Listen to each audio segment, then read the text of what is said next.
स्पर्धा और उससे निर्माण होने वाली तनाव सी परिस्थिति, ये मानो जीवन का एक अविभाज्य घटक सा बन गया है। बच्चे हो या बड़े हो, सभी इसी चीज से परेशान हैं। किंतु स्पर्धा, क्या हम इसे आनंददायी बना सकते हैं, तनाव रहित बना सकते हैं? यही है आज का विषय।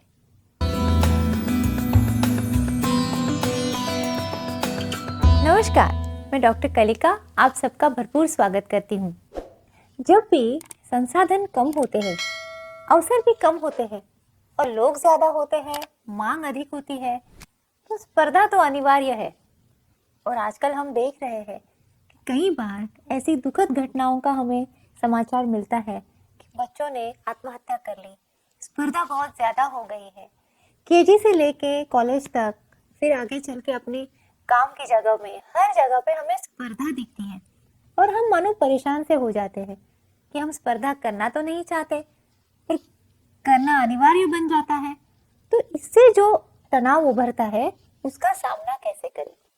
तो हम ये कर सकते हैं, तनाव रहित भी रह सकते हैं और जो जीवन में चाहते हैं उसे प्राप्त भी कर सकते हैं। इसीलिए समझना आवश्यक है कि स्पर्धा है क्या। What is competition? थोड़ी मात्रा में कंपटीशन अच्छी होती है, स्पर्धा अच्छी होती है, क्योंकि इससे हम प्रेरित हो जाते हैं, हमें मोटिवेशन मिलता है। ये एक बड़ा आवश्यक घटक है जिसे हम मोटिवेशन या प्रेरणा कहते हैं। जब भी किसी चीज में अगर हम अव्वल आते हैं, तो अगर हमें वहां पे कोई पारितोषिक मिलने वाला है तो हम खुश हो जाते हैं और उसकी तरफ देख के हम स्वयं को और आगे प्रेरित करके कुछ काम अच्छा कर जाते हैं। कभी पढ़ाई करते हैं, कभी खेल में रहते हैं, कभी बिजनेस में होता है। तो इसे कहते हैं एक्सट्रिंसिक मोटिवेशन। मोटिवेशन दो तरह का होता है, इंट्रिंसिक और एक्सट्रिंसिक, माने आंतरिक और बाहरी प्रेरणाएं। जो बाहरी प्रेरणा होती है तब वो काम करती है और हम उसे प्राप्त करने के लिए मेहनत भी करते हैं, और जब वो हमें उद्देश्य प्राप्त हो जाता है तो हम खुश हो जाते हैं। यहाँ पे डोपामिन रिलीज होता है और हमें वो एक उसमें ट्रिगर मिल जाता है, खुशी मिल जाती है बार बार। और शायद इसी वजह से हम अपने बच्चों को भी बचपन से यही सिखाते हैं कि देखो ये करो तो तुम्हें ये प्राप्त हो जाएगा। किंतु कहीं पे हम एक गलत सा प्रोग्राम बना देते हैं कि हर चीज के लिए बाहरी प्रेरणा आवश्यक बन जाती है, और उस बाहरी प्रेरणाओं को ढूंढते ढूंढते जीवन में तनाव कब आ जाता है पता ही नहीं चलता। इसीलिए समझना जरूरी है कि आंतरिक प्रेरणा क्या होती है। जैसे उदाहरण के तौर पे अगर हमें नृत्य में, संगीत में, खेल में रुचि है, तो अगर हम बच्चों को कहें कि देखो अगर तुम नृत्य सीखोगे, संगीत सीखोगे, तो तुम्हें इंडियन आइडल में जाने को मिलेगा, तुम्हें किसी बड़े टूर्नामेंट में जाने का मौका मिलेगा, आप इंडियन टीम के लिए क्रिकेट खेलोगे। तो ये रही बाहरी जो है प्रेरणा है या मोटिवेशन, जिसे कहते हैं एक्सट्रिंसिक मोटिवेशन। अब 12 ही खिलाड़ी है जो इंडियन नेशनल टीम में खेलेंगे। देश में इतने सारे बच्चे हैं, अगर हर बच्चे को हम बताएंगे कि तुम एक दिन इंडिया की टीम के लिए खेलोगे तो अच्छी बात है, किंतु इस पूरे प्रवास में इतना ज्यादा तनाव आ जाएगा। ऐसी चीज हर बार होती है। अगर आपको इंडियन आइडल में जाना है तो आप देखो कितने लोग उसके लिए प्रयत्नशील हैं। अगर किसी नृत्य की प्रतियोगिता में जाना है, बहुत सारी लाइंस लगी होती है। तो कहीं ना कहीं जाके फिर लोगों को लगने लगता है कि ये मेरे लिए नहीं है, मैं शायद इस पूरे दुनिया में खो जाऊंगा या खो जाऊंगी। तो क्या करना है? तो स्पर्धा से निपटने के लिए, जिसे मैं कहती हूँ कि आंतरिक प्रेरणा जगानी है, और ये कब जगती है? जब हमें मालूम है कि हमें यह चीज क्यों चाहिए। अगर मुझे नृत्य पसंद है और मैं नृत्य करना चाहती हूँ, तो उसे सीखने में मुझे आनंद मिलता है। संगीत पसंद है तो उसे सीखने में मुझे आनंद मिलता है। तो बाहरी प्रेरणाएं जब जुड़ जाती है तो अच्छा है, बोनस है। अगर वो नहीं भी है तो भी मेरी आंतरिक प्रेरणा मुझे उस प्रवास में आगे लेके चलती है। तो यहाँ पे सबसे अच्छा जो उत्तर है स्पर्धा के लिए, उसे हम कहते हैं कि कॉम्पिटेंस बढ़ाना। माने अपनी जो क्षमताएं हैं उसे हमें हमेशा बढ़ाते रहना जरूरी है। जिसे कहते हैं कि ये इट्स अ कंटिन्यूअस प्रोसेस, ये निरंतर चलने वाली प्रक्रिया होनी चाहिए। और अगर ये ना हुई तो दिक्कत आ जाती है। हर दिन मुझे कल से ज्यादा अच्छा होना है। अगर मैं कुछ चीज सीख रही हूँ तो कल मुझे जितनी आती थी उससे आज ज्यादा आना चाहिए। इसे कहते हैं स्वयं से स्पर्धा करना, कॉम्पिटिंग विथ वन सेल्फ, मतलब every day I am a better version of my self. मैं हर नए दिन में नई व्यक्ति बन जाता हूँ, क्योंकि मैं कल से आज थोड़ा अधिक जानती हूँ, कल से मैंने थोड़ा आज अधिक सीखा है। यही प्रक्रिया है, ये तनाव रहित हो सकती है। अब मुझे हमेशा पूछा जाता है कि आजकल की दुनिया में आप जो कहते हैं कि स्वयं से कॉम्पीट करना है, क्या ये काफी है? इतनी ज्यादा कंपटीशन है, लोगों को नीट की परीक्षा देनी है, जीआरई की देनी है, आईआईटी की देनी है और एमकैट देनी है, एसएटी देनी है, कितनी सारी परीक्षाएं हैं बच्चों को देनी है। तो क्या आप जो कहते हो कि स्वयं से स्पर्धा करते रहो, तो क्या ये काफी है? मैं कहूंगी बहुत आवश्यक है। सिर्फ काफी नहीं, ये आवश्यक भी है। दुनिया में अगर जितने भी बड़े नाम अगर आपने देखे हो, तो उन लोगों ने अपनी स्पर्धा किसी एक इंसान, इस व्यक्ति से निगड़ित नहीं रखी है, उन्होंने स्वयं से स्पर्धा की है। अगर आप खेल की दुनिया में बड़े बड़े नाम लेते हैं, तो सोचिए उन सारे लोगों ने स्पर्धा स्वयं से की थी। जिन्होंने अपने स्वयं के रिकॉर्ड तोड़े हैं, उन्होंने ही नए रिकॉर्ड बनाए हैं। अगर बिजनेस की बात की जाए, तो जो मेरा कल बिजनेस था उसे मैं आज और अच्छा बनाऊंगी। इस प्रेरणा से जो बिजनेस करते हैं वही आगे चलते हैं।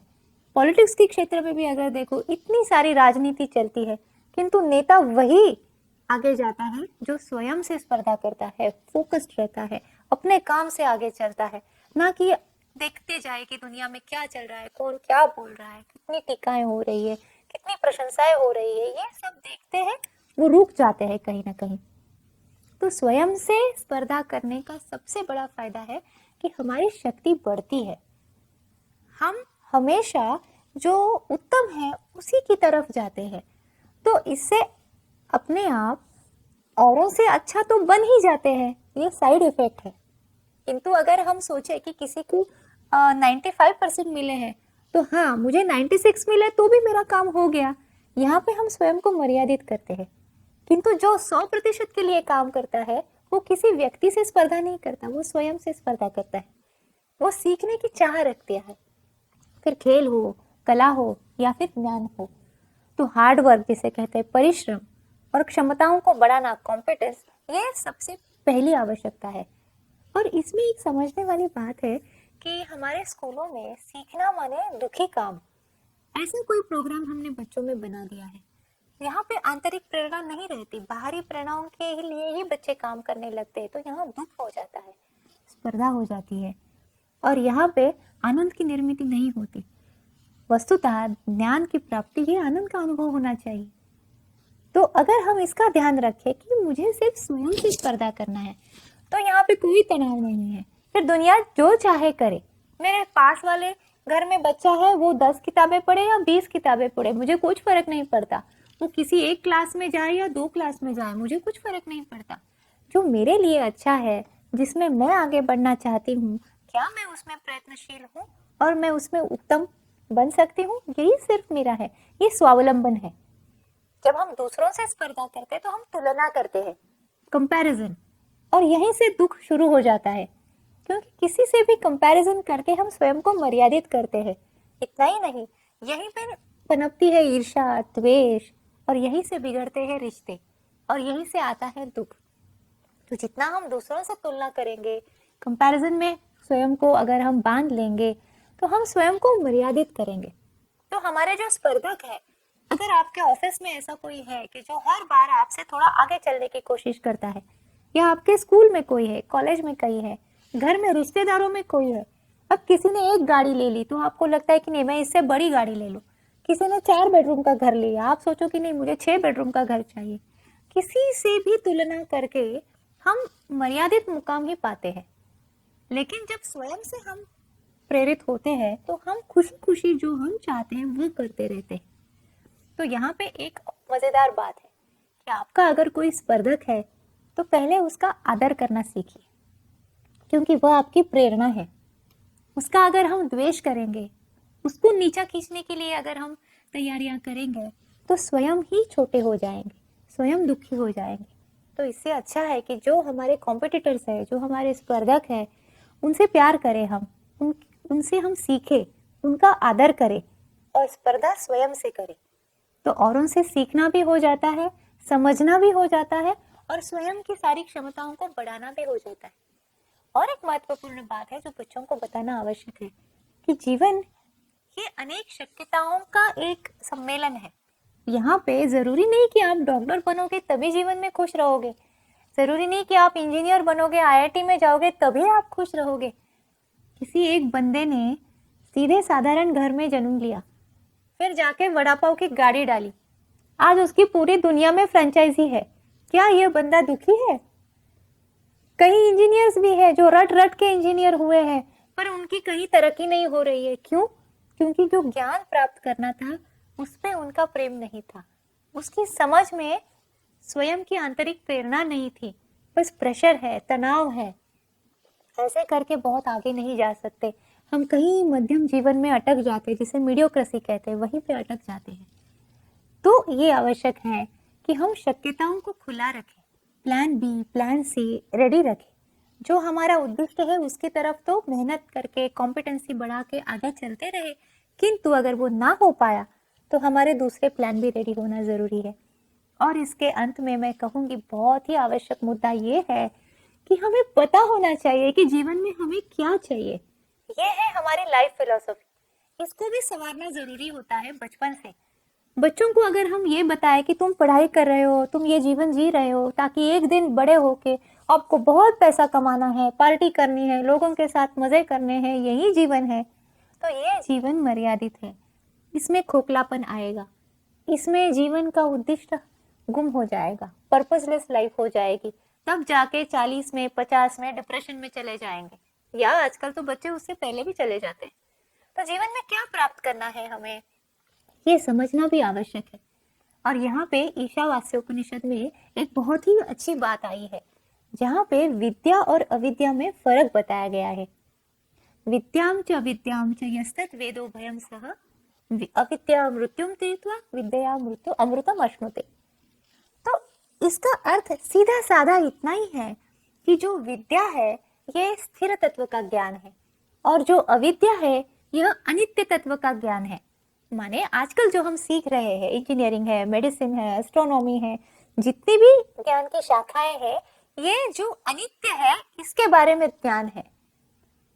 और इसके परे जो नित्य है, जिसे हम उस परम तत्व की बात करते हैं, ब्रह्मन की बात करते हैं, कुछ ऐसी शक्ति की बात करते हैं, उसे कहा गया है कि वह विद्या है। तो विद्या भी आवश्यक है और अविद्या भी आवश्यक है।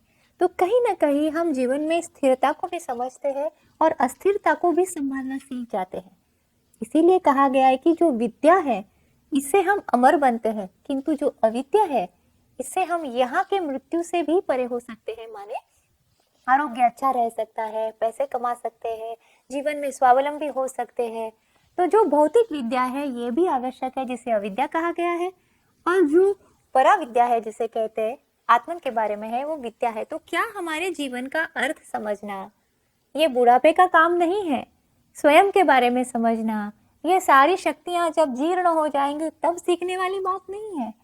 कहीं ना कहीं हमारे संस्कृति में जो आज हम नहीं देख रहे हैं उसे हमें ढालना पड़ेगा।